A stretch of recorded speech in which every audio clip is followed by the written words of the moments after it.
Senhor, em nome de Jesus, queremos mais uma vez pedir ao Senhor pela tua orientação nesse segundo módulo, Pai querido, que nós estaremos meditando sobre o ser de Deus e seus atributos. Nos dá a compreensão, nos dá a capacitação no falar e no ouvir para a glória do seu santo nome. Nós já estudamos sobre a existência de Deus. Na semana passada nós finalizamos sobre o nosso Deus, que Ele é incompreensível, e falando rapidamente só o finalzinho da aula, para a gente iniciar o nosso novo tema. Deus é incompreensível porque Ele é incomparável. Nenhum ser criado pode ser igualado a Deus em nenhuma característica. Nada de nada de nada. Quando nós vemos aqueles jogos de basquete, a gente fala assim, olha, o cara ganhou de tantos pontos, o vôlei ganhou, mas não tem comparação. Ninguém entra nessa disputa com Deus. Ninguém tem qualquer condições de ser o seu conselheiro ou lhe dizer o que deve fazer, mesmo que eu e você adoremos fazer isso. Quando nós nos levantamos para reclamar de Deus, nós estamos falando para Deus que nós sabemos melhor do que Ele o que tem que acontecer. Nós lemos vários textos de Isaías, um deles foi Isaías 40, verso 15. Eis que as nações são consideradas por Ele como um pingo que cai dentro de um balde, e como um grão de pó na balança. As ilhas são como pó fino que se levanta. Aquele que está acima de toda criatura e de toda a criação, Ele é inigualável, e isso torna totalmente incompreensível. Também falamos que Deus, Ele é incompreensível porque está além dos nossos limites espaciais de medida, altura, comprimento, largura, profundidade, e temporais. Não tem como você comparar Deus com nada. Ele é tão grande que todo o universo, que é considerado pelos cientistas como infinito, para Ele cabe nas mãos. Aleluia! Quando você olha o tamanho de planetas, eu ia até trazer, mas eu não trouxe. Você mostra o tamanho dos planetas e para Deus não é nada. O maior planeta conhecido, ele é um planeta que, se você for querer fazer a volta dele no avião mais rápido, na nave espacial mais rápida, você demora milhares de anos para dar uma volta, e para Deus não é nada. Isso torna Ele para nós incompreensível. Nós falamos que Deus também é incompreensível porque Ele é o único, não há outro. Ele se apresenta como o único Deus. Quando Moisés olha para ele e fala assim, quem eu vou falar que é você? Ele fala assim, diz que eu sou o que sou. Parece uma resposta confusa, né? Mas é uma resposta abrangente ao máximo. Eu sou. Não tem nada que me modifique. Não tem nada que me transforme. Não tem nada que me influencie. Não tem nada que possa ser comparado a mim, porque eu sou. Os homens sempre tentaram criar deuses para expressar a sua religiosidade. Mas todos esses deuses são falsos. O ser humano adora criar deuses nos seus corações. E por último, Deus, Ele é incompreensível porque Ele é inacessível. Muito mais do que um deputado, muito mais do que um vereador, muito mais do que o presidente da República. Ele é inacessível. Paulo, o apóstolo, diz que Deus habita numa esfera da qual os homens não podem se aproximar. Você pode pegar uma nave espacial, você pode querer construir um prédio, você pode tentar de qualquer maneira chegar a esse Deus e você não consegue porque Ele é inacessível. 1 Timóteo 6,16 diz que Ele habita numa luz inacessível a nós. Como é que nós o alcançamos? Pela sua graça. Apocalipse 21, 23 diz: a cidade não precisa nem do sol nem da lua para lhe darem claridade, pois a glória de Deus a iluminou, e o Cordeiro é a sua lâmpada. Nenhum homem pode se aproximar de Deus senão através de Jesus Cristo. Também João confirmou isso dizendo em João 1,18: ninguém jamais viu a Deus, o Deus unigênito que está no seio do Pai é quem o revelou. Somente o Filho de Deus teve condições, porque Ele também é Deus, de ver o Pai e revelar esse Deus através das Escrituras para nós. Iniciamos no dia de hoje um tema que é muito interessante, em que eu estava aguardando, para a gente poder começar a tratar, que chama os nomes de Deus. Apesar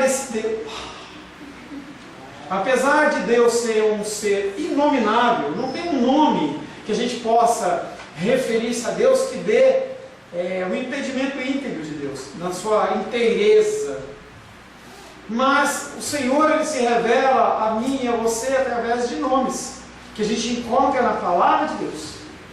A gente poderia identificar muito melhor dentro de uma leitura hebraica, mas a gente consegue, porque alguns nomes eles são como que costumeiros no nosso ouvido. Os nomes de Deus são importantes? Primeiro, os nomes na cultura judaica são importantes? Como é que você escolheu o nome do seu filho, se você tem filho? Como é que você escolheu o nome do seu cachorrinho? Como que é? Entendeu? Minha mãe vai ouvir, minha mãe assiste sempre. Minha mãe é legal, ela sempre curte comigo. Minha mãe é legal. Você não faz, mas a minha mãe faz. Aí eu olho lá e vejo a minha mãe me curtindo. Meu coração fica todo inteiro. Aí quando ela foi escolher meu nome, ela estava entre Paulo Sérgio e Paulo César. E aí ela escolheu Paulo César. Que bom a escolha, eu gosto dele. Mas na época, o que acontecia é que estava tendo o futebol, o Flamengo estava em alta e o jogador mais em alta era o Paulo César Caju. Quando ela ficou sabendo, já tinha dado o nome, ela ficou com uma raiva, porque era o nome que todo mundo colocava, porque em Brasília, a grande maioria, pelo menos, é do Flamengo, pelo menos era na época. Mas ela escolheu por quê? Porque ela quis. Alguns escolhem o nome da pessoa porque, essa é para você, entendeu? Alguns escolhem o nome do filho porque está na novela, né? Tem outros que escolhem por causa do jogador. Mas os nomes para a gente dentro da nossa sociedade ocidental não tem significado. Mas dentro da cultura judaica tem. Nos dias e na cultura em que vivemos, os nomes pessoais não são nada mais do que rótulos que nos tornam distintos de outras pessoas que convivem conosco. Então eu quero olhar para você, chamo você de Glenda. Quero olhar para ela, chamo de Cláudia. São apenas rótulos que a gente faz para a gente poder se identificar. Os nomes das pessoas não têm nada a ver com o que elas são ou o que elas fazem. Algumas vezes os apelidos que são dados às pessoas têm mais significado do que o próprio nome, porque depois de um tempo que você convive com a pessoa, você dá um apelido para ela que faz parte, parece que mostra a característica dela. Não é? Às vezes tem apelido que você só chama a pessoa pelo apelido, depois você vai saber o nome. Você não sabia que seu nome era esse, não? Entendeu? Algumas vezes os apelidos eles são mais significativos do que os próprios nomes. Ainda assim, a importância de um apelido em nosso mundo ocidental está muito longe da importância que no Oriente Médio, em especial onde está o berço da cultura judaica, em que os nomes tinham valor e significado. Tanto que a gente vai ver algumas coisas dessas no caminhar, você vê que Deus ele muda o nome de pessoas, e não é por causa da numerologia, do tarô, da cabala. Então eu sou cantor tal, agora eu vou mudar o nome, porque eu sou evangélico. Então, Baby Consuelo, aí ela fica Baby do Brasil. O outro lá, Gilberto Gil, aí fica outro nome, então não sei o que, o Benjor lá, Jorge Ben, aí fica Jorge Benjor. Não, porque ele faz umas contas aí na matemática da numerologia, porque aí você vai ser mais feliz. Olha, se você colocar mais uma letrinha no seu nome, você vai ganhar mais dinheiro. Opa, então coloca aí o cara muda o nome. Não é? Via de regra, os nomes que as pessoas recebem nas escrituras vêm sempre acompanhados de um significado específico, relacionado com eventos especiais da sua vida. Mas ele não nasceu ainda, como é que deu o nome? A expectativa que tem dele, seja ministerial, de trabalho. Abraão, ele já era um homem feito, mas o Senhor muda ele para Abraão, o pai de muitas nações. Uma letrinha faz diferença. Moisés, aquele que foi retirado das águas. Os nomes têm significado. Emanuel, Deus conosco. Todos os nomes têm significado dentro do contexto oriental. Dar nome às pessoas nos tempos da Bíblia era um fato muito significativo.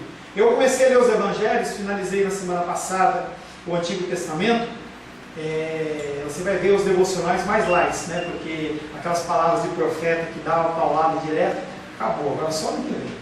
Tá? Mas aí estava movendo o nascimento de João Batista, em que João Batista, quando Zacarias recebeu a chamada, né, de que ele ia ser pai, ele meio que deu uma risadinha por dentro assim, o anjo deixou ele mudo. Quando a criança nasceu, qual o nome da criança? João. Não pode, não tem ninguém com essa linha aí. Não, mas tem um nome, tem um significado. Aquele João Batista ali, ele tinha o significado de que ele ia ser o que abriu o caminho para o Senhor. É um nome que havia sido dado pelo próprio Deus. Jesus. Não tem nenhum Jesus na sua linhagem, não, mas ele é o Messias. Tinha muito a ver com a experiência dos próprios pais e daquilo que eles queriam que os filhos fossem. Essas coisas tornam-se ainda mais claras quando se trata dos nomes de Deus. Para algumas pessoas, os nomes que Deus possui não significam nada do que simples designações do ser divino. E aí a gente começa a chamar Deus de algumas coisas como um costume. Estou precisando de dinheiro. Oh, Jeová Jireh, entendeu? Mas o que é que você está falando desse nome, entendeu? Por causa da nossa cultura ocidental, não costumamos prestar atenção à relação que há entre os nomes de Deus e o seu caráter, os seus modos de agir e o significado dos nomes, no que diz respeito ao relacionamento entre Deus e nós, e os nomes dele se referem ao nosso relacionamento com Deus e o relacionamento dele conosco. A grande diferença entre os nomes dados aos homens e os nomes dados a Deus é que o nome que você recebeu não foi escolhido por você, a menos que você tenha mudado de nome. Você não escolheu o seu nome. Olhou para a Diene e falou assim: Diene, o que você quer? Qual o seu nome? Ela, Gu. Ah, é a Diene. Não é. O de Deus, ele revela o seu nome. Ele fala: me conheçam desta maneira e desta forma. É curioso notar que o próprio Deus mudou o nome de alguns seus servos, mostrando não somente a sua autoridade sobre eles, mas também a ligação dos seus nomes com os eventos sobrenaturais produzidos pelo próprio Deus em suas vidas. Pedro, e aí no final ele fala: sobre esta pedra, tudo tem significado. Jacó.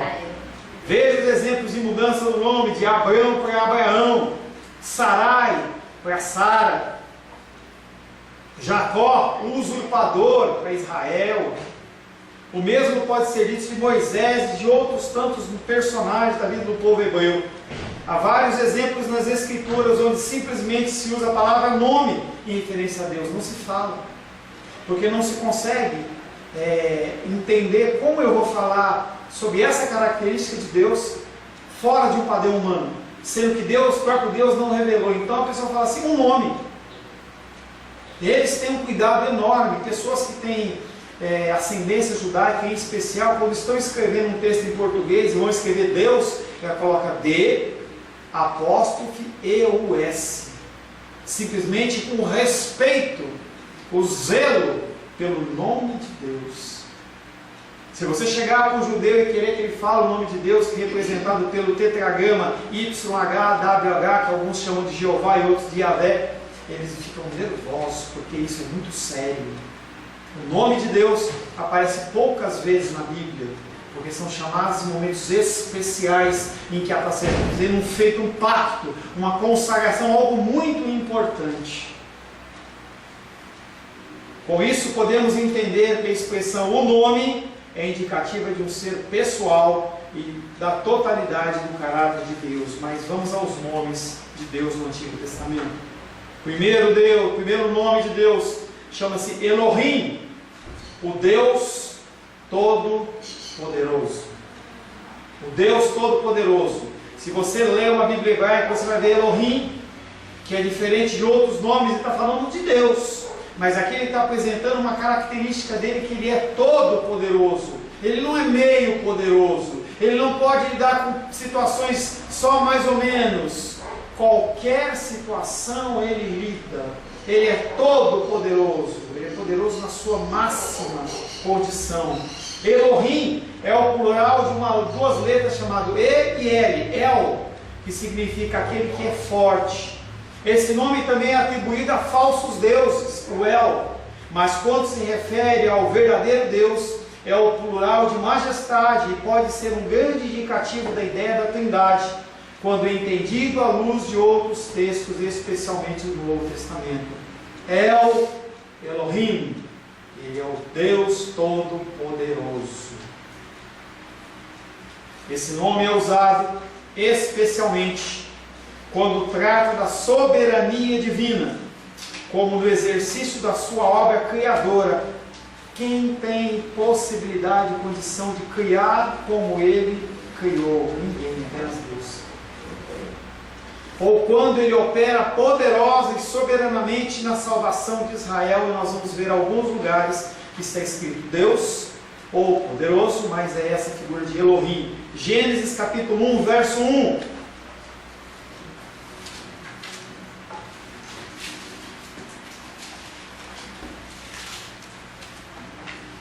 Não vai ler hoje? Está rebelde, hein? Gênesis 1:1. Princípio criou Deus os céus e a terra. No princípio criou Deus, o Deus Todo-Poderoso, os céus e a terra. Não é uma expressão pequena de Deus, ele está falando da criação do tudo.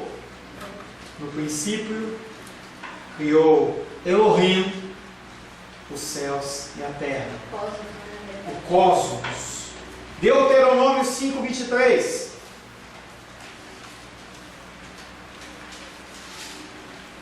Deuteronômio 5:23. Sempre uma pessoa diferente, tá? Menos gentileza. Ela está rebelde. Sucedeu que, ouvindo a voz do meio das trevas, enquanto ardia o monte em fogo, vos achegastes a mim, todos os cabeças das vossas tribos e vossos anciãos. Quem é esse Deus que fez fundir? Aí eu não identifico na tradução que a gente está lendo o nome de Deus, mas quem que faz fundir? Lê de novo, por favor. 24. 5, é 24? É, que fala. Então lê o 5, 23 e 24, por favor. Sucedeu que, após ouvindo do meio das trevas, enquanto ardia o monte em fogo, vos achegastes a mim, todos os cabeças das vossas tribos e vossos anciãos. E disseste: Eis aqui o Senhor, nosso Deus, nos fez ver a sua glória e a sua grandeza, e ouvimos a sua voz no meio do fogo. Hoje vimos que Deus fala com o homem, e este permanece vivo. Elohim, Elohim, Elohim, Deus Todo-Poderoso, fez aquele monte pegar fogo sem consumir. Em que aquele monte em fogo não queimava e não matava as pessoas. Deus Todo-Poderoso. Deuteronômio 8,15. Se você que está lendo vê que a referência está errada, olha o versículo antes e o versículo depois, que tem que aparecer a palavra Deus ou Senhor, tá? Deuteronômio 8,15. É o 14. É, Então vai. Lenda, por favor. Se eleve o teu coração e te esqueças do Senhor, teu Deus, que te tirou da terra do Egito, da casa de servidão. Quem é o Deus... Desculpa, continua. É o que? Esse por 14. Fala o meu 15 também, por gentileza. Que te conduziu por aquele grande e terrível deserto de serpentes abrasadoras, de escorpiões e de secura, em que não havia água, e te fez sair água da pedreira. Ou da pedra. Tá? Aí você vê a ação soberana de Deus. O ser humano não pode ficar sem beber água, mas o próprio Deus Todo-Poderoso, o Deus Elohim, ele é aquele que concede a água. Salmo 68, 7. Diene, por gentileza.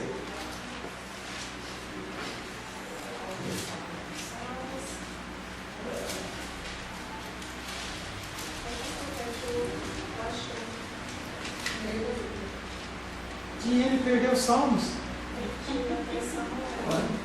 Salmo 68, 7. Outra pessoa, vamos lá. Ao saíres, ó Deus, à frente do teu povo, ao avançares pelo deserto. Ao sair, diz, ó Deus, quem que ia na frente do povo de Israel? Elohim, Deus Todo-Poderoso. Isaías 45, 18. Vamos gastar tempo nesses nomes, hein? Versão muito boa, né? Isaías o quê? 45, 18. Tá vendo? Por gentileza.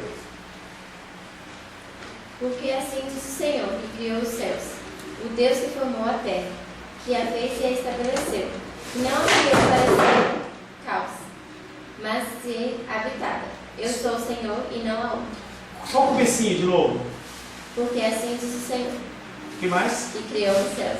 Assim diz o Senhor que criou os céus. Faz referência a que texto que nós já lemos? Gênesis capítulo 1, verso 1. O mesmo Elohim lá é o Elohim que está aparecendo em Salmo 68, 7. Em Isaías 45, 18. Mais um, Jeremias 32, 27. Débora, por gentileza. Jeremias 32, 27. Se pudesse, se for o 26 também, você fala, tá? É porque a versão católica pode ter diferença, às vezes tu tem um versículo que É o pula. 27. Tem os dois, eu vou dar os dois. Tá. Então veio a palavra do Senhor a Jeremias, dizendo: Eis que eu sou o Senhor, o Deus de todos os viventes. Acaso haveria coisa demasiadamente maravilhosa para mim? Haveria coisa maravilhosa demais para mim que sou um Deus? Elohim, Todo-Poderoso? Nada. Esse é o nome, é o primeiro nome atribuído ao Deus verdadeiro que aparece nas Escrituras lá em Gênesis capítulo 1. No princípio, Elohim criou céus e terra.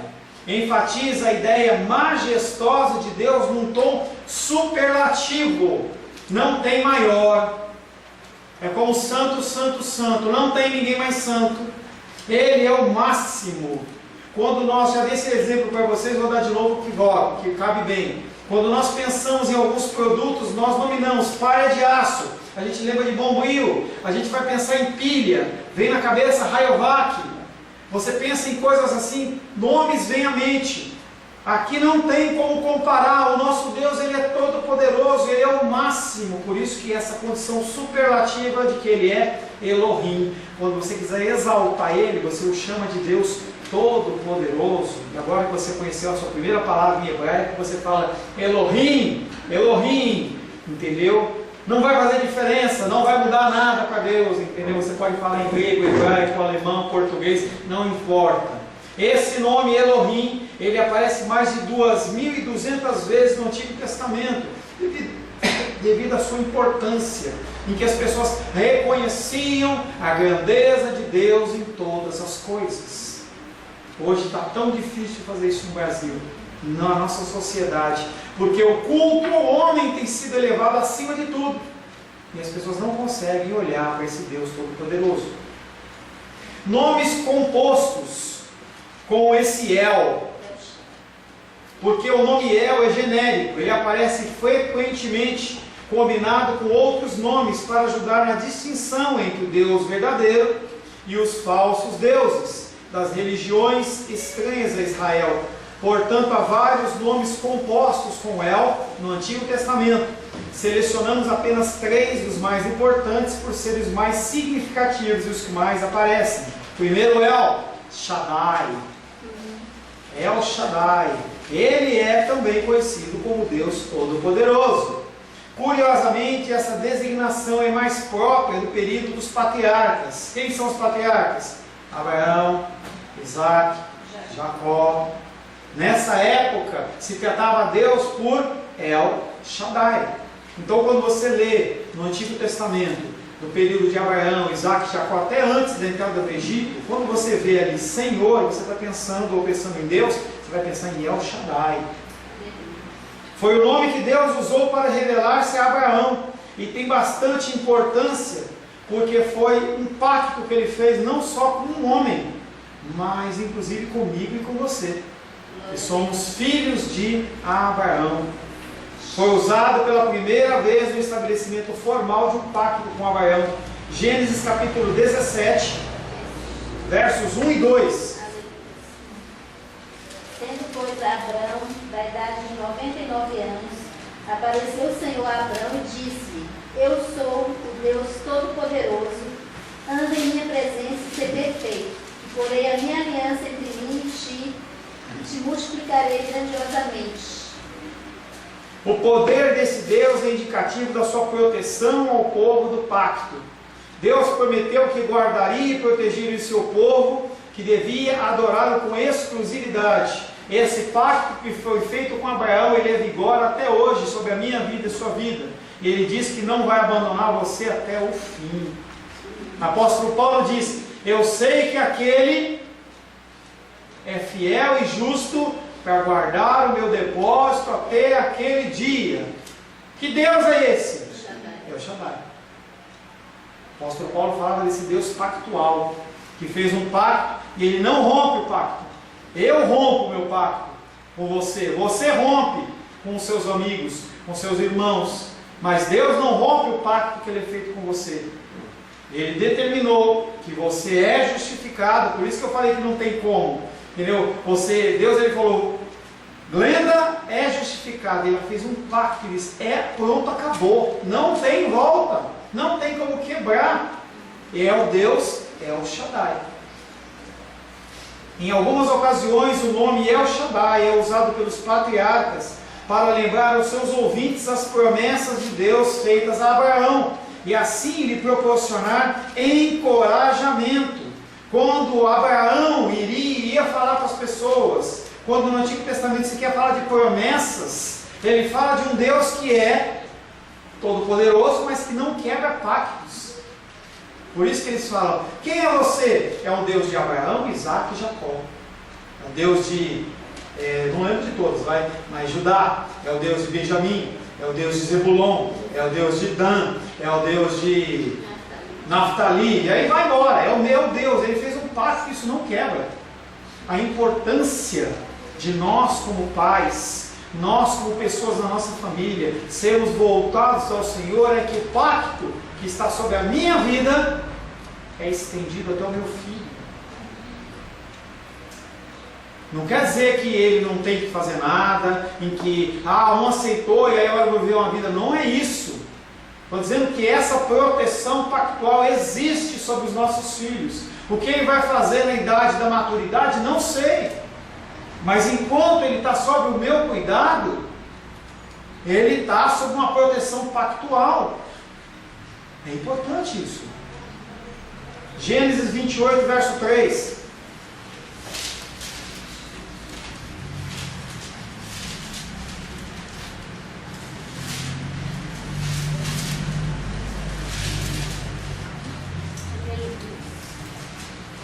Deus Todo-Poderoso te abençoe e te faça fecundo e te multiplique para que venhas a ser multidão de povos. A bênção foi dada não por qualquer, mas foi dada por El Shaddai. Ele não está falando que, talvez você seja grande, talvez você seja abençoado. Não, ele está falando: você vai ser abençoado. Eu sou o Deus El Shaddai. Portanto, o nome El Shaddai possui uma importância pactual. Deus é o Todo-Poderoso e cheio de majestade, que se relaciona com o seu povo, em termos de promessas que ele cumpre fielmente. O que ele prometeu, ele cumpre. Ele não quebra. Uma coisa que a gente corre atrás: provisão. E a palavra de Deus diz que ele garante. Eu não vi um fiel, nunca vi um justo mendigar o pão. É uma promessa de Deus. Não quer dizer que você vai ficar sentado na rede, não é isso. O que está dizendo é que ele garante.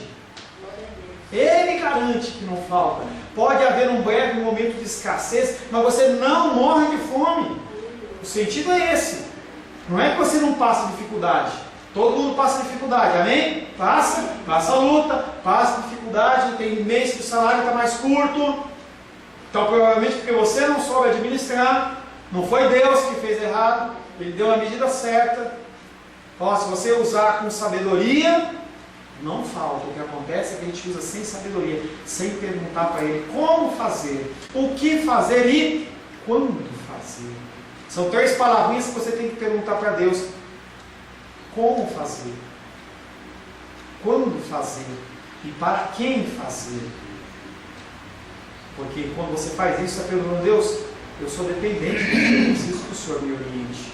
E aí você está realmente dizendo: Deus, Tu és o meu Deus Todo-Poderoso, Tu és o meu Deus El Shaddai. Muito mais do que você cantar numa música, é você parar nas decisões da sua vida e perguntar: Deus, o que eu faço? Gostaria muito de continuar, nós já estamos no limite do nosso tempo. Semana que vem eu vou retomar o El Shaddai, tá? E aí nós vamos falar também sobre El Elyon, El Olam e outros nomes que tem de Deus que representam muito a sua palavra. Senhor Deus, te glorificamos porque podemos iniciar esse estudo sobre os nomes de Deus.